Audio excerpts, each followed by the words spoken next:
Bonjour,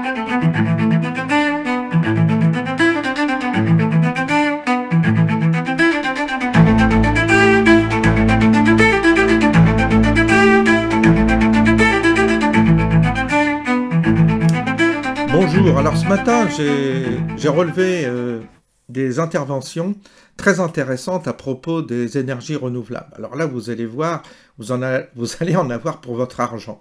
Donc on va écouter les extraits que j'ai sélectionnés pour vous sur CNews à l'heure des pros. Là vous allez voir tout ce qui concerne les énergies renouvelables coûte une fortune à l'État, ça coûte énormément cher et ça ne sert à rien. C'est-à-dire qu'en réalité, ça détruit le paysage. Il y a des effets secondaires, je dirais, qui sont dus à tout ce déploiement aussi d'éoliennes. Et d'autre part, si encore ça nous permettait d'avoir une énergie, mais même pas, c'est peanuts au niveau de l'énergie, ça ne représente rien. Donc en réalité, nous sommes en train de détruire l'environnement. Mais derrière ça, il y a des lobbies. Derrière ça, il y a des infiltrés. Des sociétés qui se gavent, il y a des gens qui se gavent au passage, mais qui savent pertinemment que ça ne sert absolument à rien. Et c'est un scandale énorme. Et vous allez voir les chiffres, on parle de 200 milliards d'investis dans ces énergies renouvelables pour rien. Et ça explique aussi l'augmentation des tarifs de l'électricité qui ont un impact sur les entreprises qui sont en train de délocaliser ou de fermer ou de faire faillite. Le scandale est énorme. Et vous avez tous les médias mainstream gauchistes, tous les écolos qui poussent dans cette direction et qui nous entraînent vers la catastrophe, vers la ruine.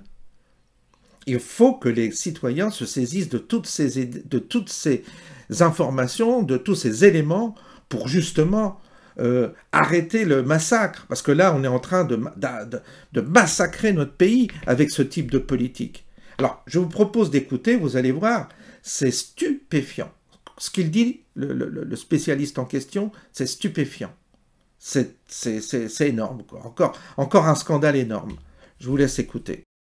Bon, l'actualité, elle est évidemment politique, mais j'ai quand même demandé ce matin à Fabien Bouglet de venir. Vous êtes expert en politique énergétique et vous avez publié avec 10 personnalités françaises des gens qui savent de quoi ils parlent, pas simplement des idéologues, pas simplement des politiques. Et franchement, je rêverais que des gens comme vous aient parfois le pouvoir parce que vous savez de quoi vous parlez.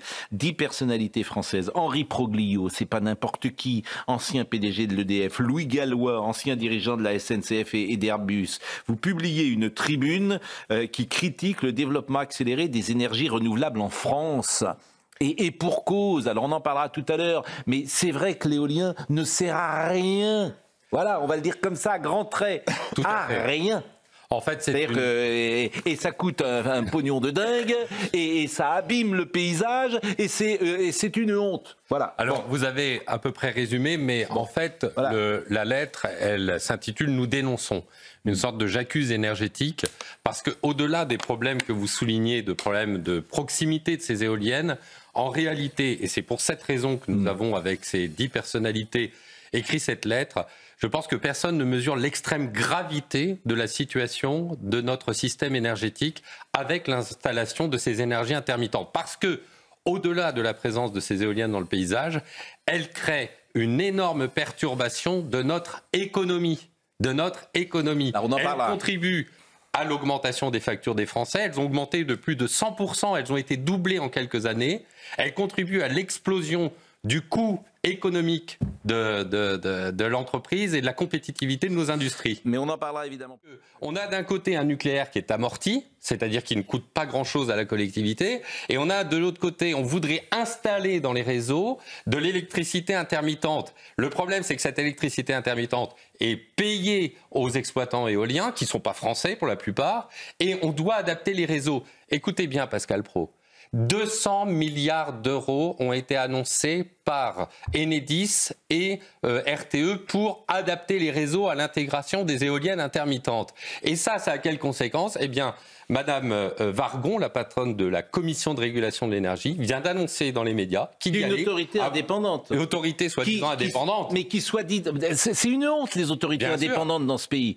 Franchement, c'est un vrai scandale, en fait. Madame Wargon... faut toutes les supprimer. C'est aux politiques de reprendre le pouvoir. Mais Madame Wargon, non, mais franchement, je vais vous le dire, Madame Wargon est intervenue au colloque des exploitants éoliens en disant qu'il fallait multiplier les éoliennes, outrepassant son indépendance, et c'est très très grave. Mais bien sûr. En fait, les autorités indépendantes, le politique s'est désengagé de plein de dossiers en créant des autorités indépendantes. Alors que tu ne votes pas pour une autorité indépendante. Ils n'ont aucune légitimité. Aucune. Donc quand je dis qu'il faut changer de logiciel et renverser la table, on a un bon exemple de cela. Et en plus, ce qu'on Et d'ailleurs, je pense que le président de la République, je ne suis pas sûr qu'il soit sur la ligne d'aimer beaucoup les autorités administratives indépendantes. Mais est-ce qu'il l'a dit une fois, comme je le dis là, je n'en suis pas sûr. Mais le problème de fond, et on le souligne dans une de nos dénonciations, nous dénonçons, c'est l'infiltration de l'administration et des ministères par les exploitants éoliens. Par exemple, dans l'état profond du ministère de l'écologie, on a identifié une officine allemande qui promeut les éoliennes. Vous vous rendez compte, à la direction générale qui fixe la politique énergétique de la France, il y a un lobby allemand de l'éolien qui s'appelle l'OFATE, qui promeut le modèle allemand, qui est en déroute d'ailleurs en Allemagne. Benoît Faraco, le conseiller énergie du président de la République, est un anti-nucléaire notoire et a fait partie de toutes les officines anti-nucléaires. C'est lui d'ailleurs qui avait invité les soulèvements de la terre au ministère de l'Agriculture, vous vous souvenez. Absolument. Et Géraldine Vosner l'avait souligné. Le problème que nous expliquons dans notre tribune, c'est que l'intégralité de l'organisation énergétique française est infiltrée par des pro-éoliens anti-nucléaires. Et la raison pour laquelle ça continue, alors qu'on devrait massivement développer le nucléaire et arrêter immédiatement les énergies intermittentes, eh bien ça continue parce que l'État profond, le système administratif est complètement en trahison par rapport à ce problème d'énergie intermittente. Je rappelle que le nucléaire, qui existe depuis 1955 en France, c'est aucun incident nucléaire majeur. Et ça sera le dernier mot sur ce sujet. C'est qu'on a augmenté depuis le protocole de Kyoto de 62% nos énergies fossiles. Or, en fait, on fait quoi? On veut mettre des éoliennes et des énergies intermittentes en France pour compenser les émissions de gaz à effet de serre de la Chine. Parce qu'il faut comprendre ce qui se passe. La France est très très peu productive de gaz à effet de serre. C'est un des meilleurs élèves au monde. Et dont est en train de sacrifier son économie. Mais ça, c'est un point important. Parce que les explosions de factures d'électricité sont en train de conduire à des fermetures d'entreprises, à des fermetures d'industries, à l'explosion des factures des Français. Il faut que les Français comprennent que les énergies intermittentes sont la cause de l'inflation énergétique de leurs factures tous les jours. Et s'ils ont un problème de pouvoir d'achat, eh bien c'est à cause de ces énergies intermittentes. Et ça, c'est pour ça que nous faisons cette dénonciation qui est extrêmement forte. Fermeture d'usines, vous avez dit, mais fermeture de commerce. Dans les petites villes. Tout à fait. En tout cas, cette tribune, et c'est pour ça vraiment j'ai voulu vous inviter, parce que malheureusement, elle a été publiée dans quoi cette... Dans Le Point. Dans le Point. Et je suis pas sûr qu'on en parle beaucoup et qu'elle ait un écho, hélas, dans les médias. France Inter, vous ne serez pas invité. Mais de toute façon, France Inter ne promeut que les éoliennes et sont anti-nucléaires. Donc de toute façon, ils n'écoutent que des spécialistes qui promeuvent les éoliennes et les panneaux solaires chinois. Et M. Jancovici qui veut qu'on prenne l'avion pour la décroissance. Alors le problème, c'est qu'effectivement, quand on veut la pauvreté, le problème, c'est que derrière, c'est la pauvreté. Mais je suis d'accord avec vous, c'est pour ça que je vous ai donné la parole. Merci beaucoup au nom de tous les signataires. Merci de nous avoir conviés. Mais il y a urgence à réagir. La situation est catastrophique. C'est une catastrophe, ces écologistes. Ils nous conduisent à la ruine. Partout où ils sont, d'ailleurs, c'est la ruine totale. Ils conduisent à la pauvreté. D'ailleurs, ils vivent, en plus, avec les suffrages des gens qui sont des bobos, qui vivent en ville et qui ne sont pas concernés par la pauvreté. C'est ça qui est fou. Mais ils fabriquent de la pauvreté avec leur politique de l'énergie qui est suicidaire. Et avec eux, Dominique Voynet, je ne sais pas, c'est elle qui avait mis fin au programme, en tous les cas, qui avait agi contre le programme nucléaire français. On voit le résultat aujourd'hui, c'est-à-dire qu'on a remplacé le nucléaire par des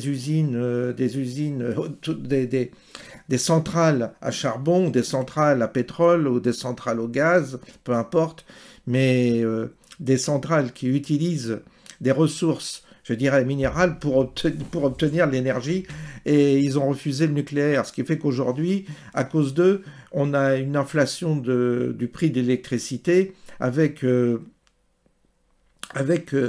des conséquences qui sont dramatiques pour tout le monde. Et ça, je pense que les Français sont passés encore à côté.